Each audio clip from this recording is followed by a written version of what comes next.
Hi, everyone. This is Cindy here. I'm the founder of Keto Takes It Off. And I just want to thank you for joining me. And I am going to record this so that we will be able to answer one of the big questions that's out there today. And that is 5 ways to overcome stubborn weight loss. Now, every once in a while, you're going to notice that I'm like looking down or whatever because I wrote out some of the things that I want to say just in case, I had forgotten something. So, if you just started keto not too long ago, or you have been on it for a while, you get these weight loss stalls. I mean, it's just a fact of life. So, at first, when you start keto, you're taking out carbs that maybe you've had your entire life, and there is some weight loss. But then all of a sudden, you stop losing weight, and you don't know what's wrong or what you need to do to start losing weight again. So I've created this specific training for you, and I would suggest you turn off all distractions and everything like that so you can grab a pen and paper, all right? Get comfortable and take some notes, okay? So that you'll remember. I had to take notes myself, so this I hope is going to be really good for you. Let's dive in. So the first thing you want to do is you have to check your foods for hidden carbs and sugars. Why? Because processed foods have sugars, preservatives, all sorts of stuff in them that you just don't expect. And unfortunately, the carbs and the sugars are hidden in so many foods that we eat. And a big reason that we have weight stalls is that you really want to know how many carbs per day that you're putting in. And you need to consume zero sugar. So you got to check the labels on everything that you eat. So I'm going to give you some basic things that you're going to need to avoid. All right? Condiments like ketchup, barbecue sauce, most salad dressings. A little bit of olive oil with some balsamic vinegar, or, there's tons. I make tons of vinegars. So that is a great way to get a little bit of healthy oil and to actually, dress your salad so you have something a little interesting. All right. Now, mayonnaise is usually okay. It's full of fat, but you got to check the label first because some of them have a lot of sugar in them. Now, just don't go overboard with anything that you're having, especially with condiments. A little goes a long way, right? Carrots, corn, peas. Oh my goodness, I love them.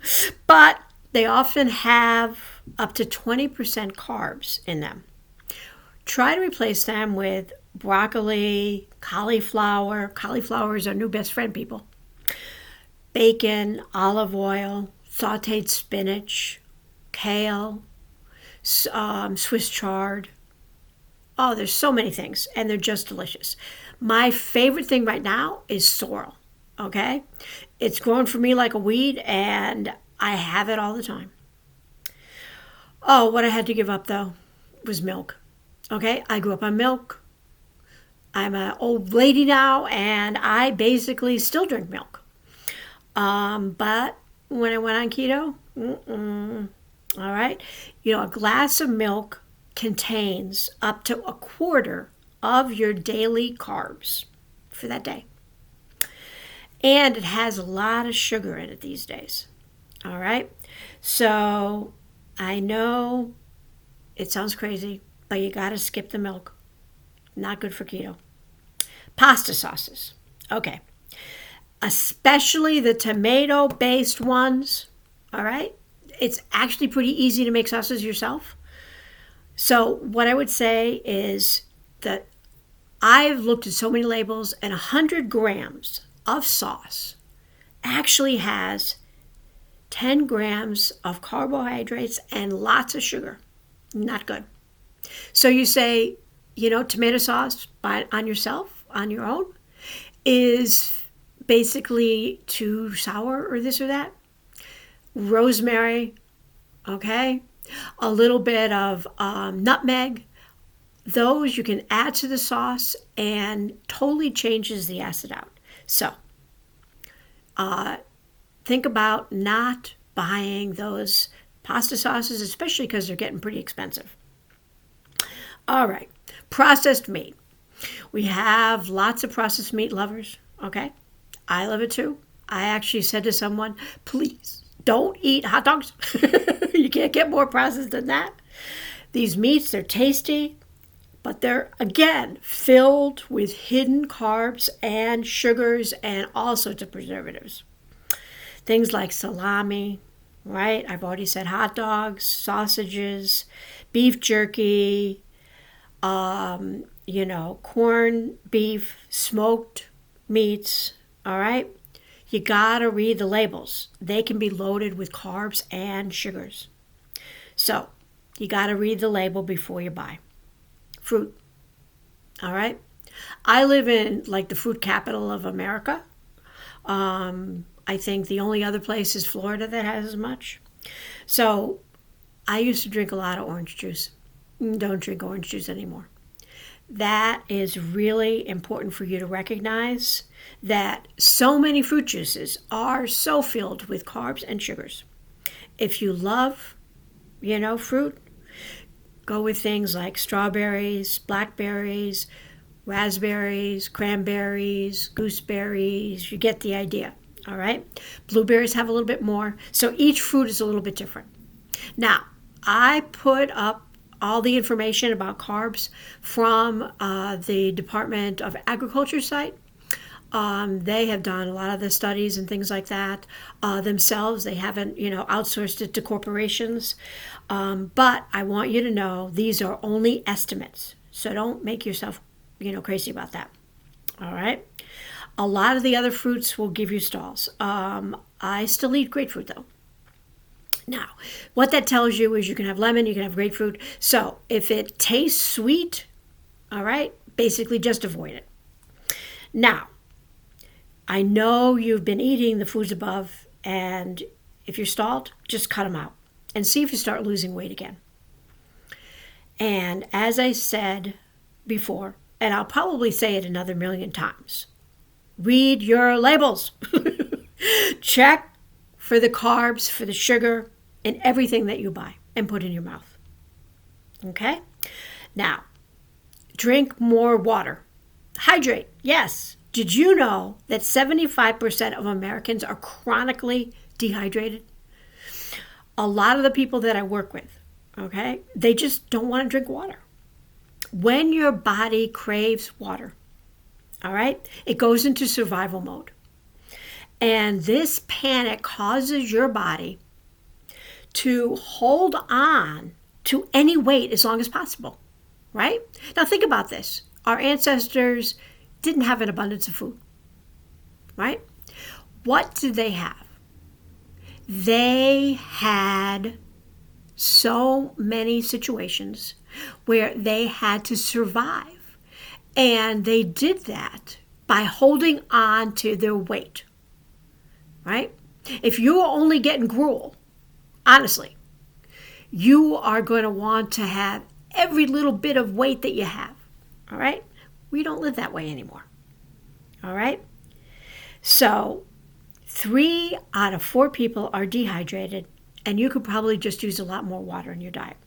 Lack of water, it makes you foggy, it makes you tired, lethargic, you get fatigued. It's not good. The other thing is being thirsty, whether you know it or not, leads to emotional eating, all right? And craving carbs and sugars. So try to make sure that you get, all right, at least if you start out and you only have 4 glasses of water a day, try to bring that up. All right. I've already talked about the rule of thumb with, drinking basically half your weight every day in water. All right. Now, a lot of times people find it hard to drink water. I totally get that. Put in some fresh lemon in it, all right, or, mint or whatever, just so that you have some little bit of a taste. Refreshing, I think, is really cucumbers, adding cucumbers to it. But, there are so many variations, okay? Here they call it infused water. Whoa, yay. All right.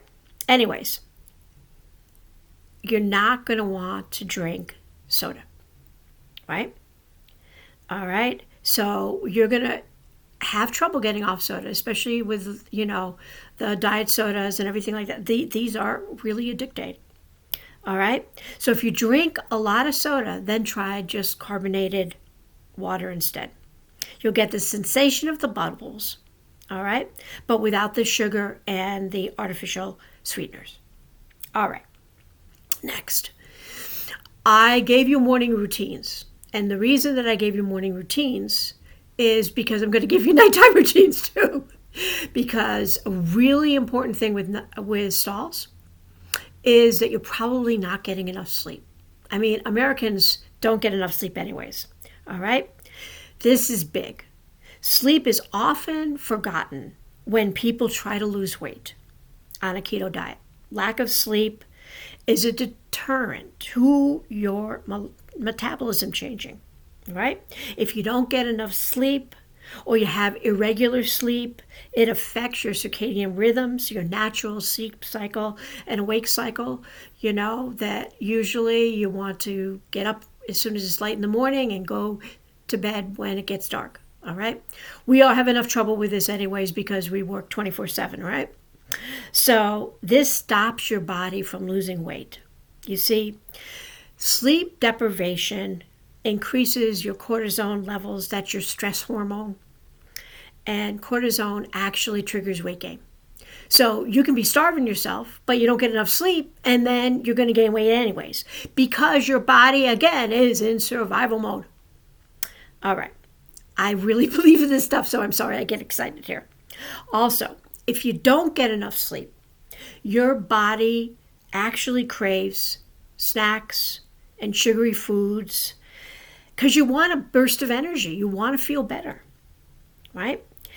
And that burst of energy you think is going to keep you through the day, but actually it has the opposite effect.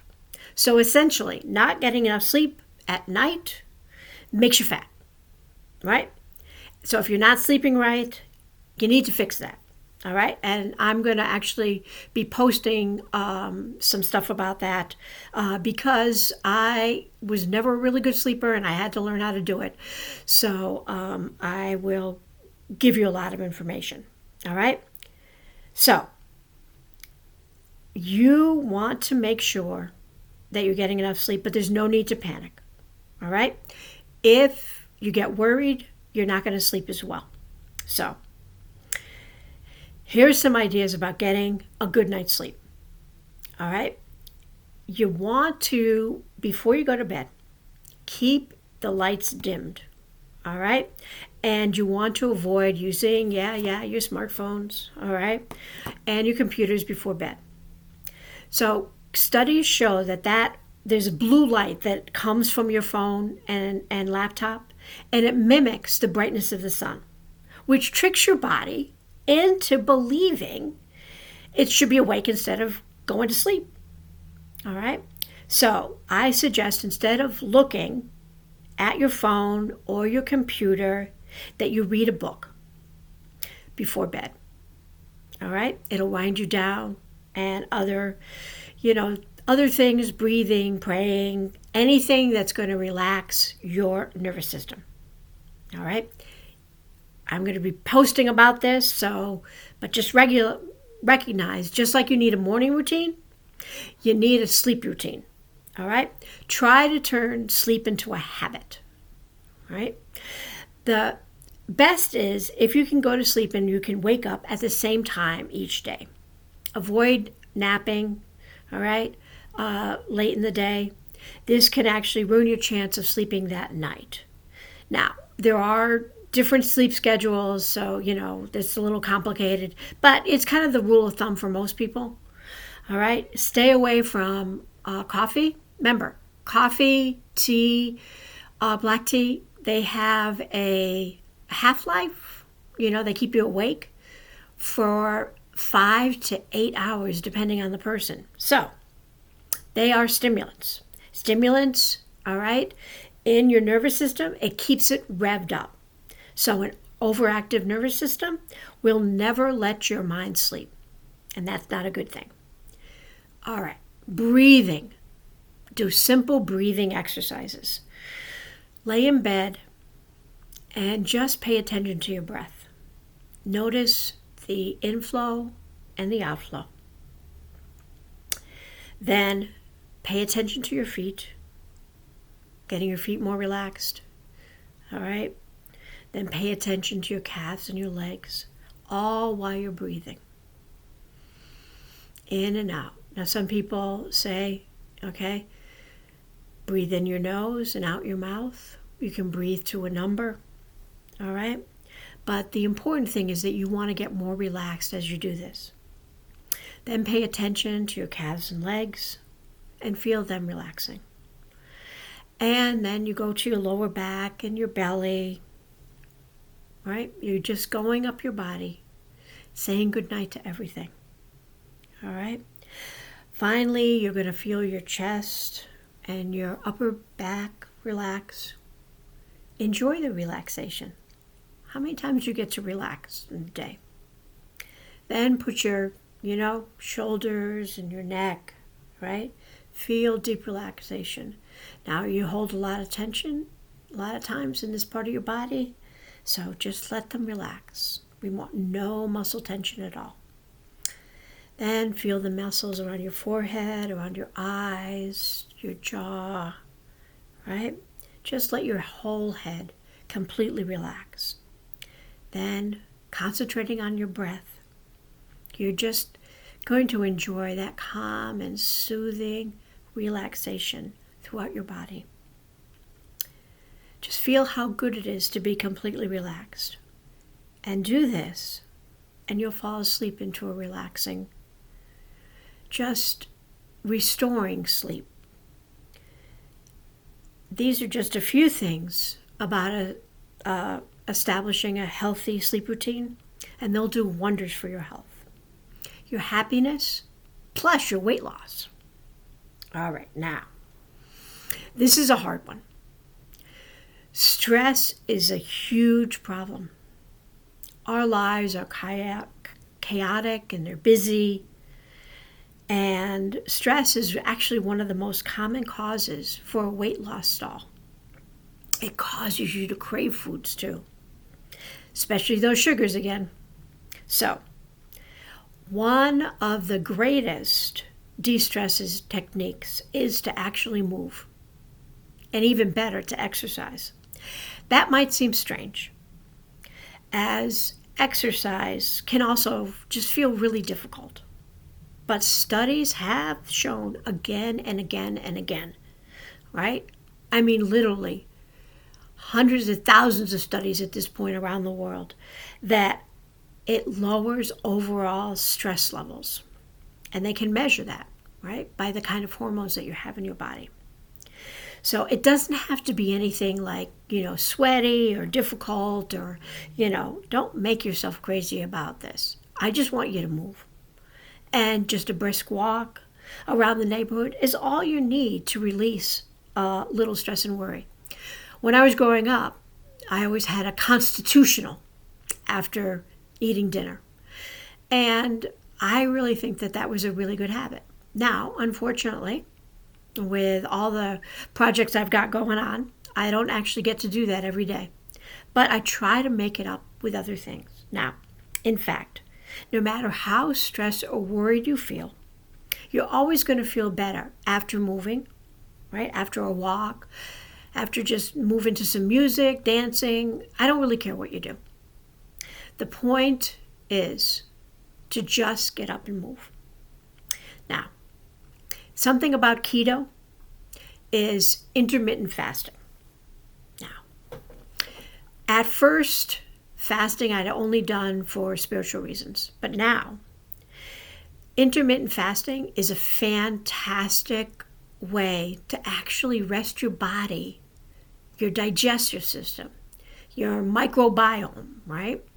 You're more bacteria than you are actual cells. So, one of the reasons that you want to do this is when you fast, obviously you don't eat. So your body then is more likely to go into ketosis, right? It burns its own fat stalls then, right? You have a lot stored in your body. And it actually, as I said, gives a break for digestion. Now, when your body is actually working hard during the day, fasting actually gives it a well-deserved break, right?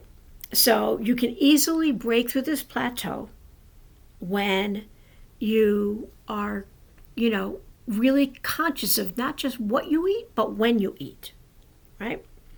So skip breakfast, for example, and have your first meal of the day at noon. Do this for a week and see how you get on. Sometimes the first couple of days of this can be tough. In fact, it gets easier. And eventually, you won't even notice or care. What you will notice, however, is that your metabolism has started to burn body fat again. Intermittent fasting is a powerful way to force your body back into ketosis, right? That's when you're burning fat, not sugar. So there you have it. Those are 5 ways to overcome that stubborn weight loss stall. Now, before we go any further, I want to address some common complaints that people have with the keto diet. And the complaints that keto is too hard. One of the complaints is it's confusing. People don't know where to begin, right? They don't know if they're doing it right. A lot of times they're just really way too judgmental, okay? Or they're not losing weight fast enough because they get on the scale all the time. Oh my goodness, I weigh more this afternoon than I did this morning, or the other way around. All right, there's so much misinformation out there, right?